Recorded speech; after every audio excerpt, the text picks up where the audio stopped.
just black with an apple blue silicone case. I'll be showing how the dynamic island works.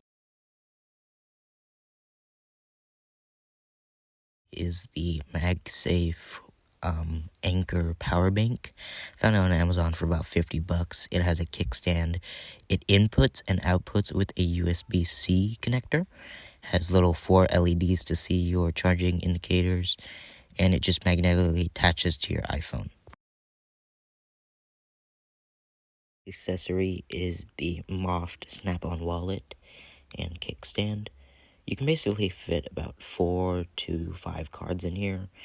It's pretty thin, low profile, and also doubles as a phone grip. Works really well on the new iPhone 14 series, and you can use it as a kickstand. Using the AirPod Pro Gen 1s with this case from Five Below, it just basically protects it, and the wireless charging does still work. I'm currently using one AirPod, so that's why it's missing. Pair of Ray-Ban Wayfarers. It's just black sunglasses. The last thing is this Apple Watch Series 7 with a case from Amazon. It works pretty well, and I like the always-on display.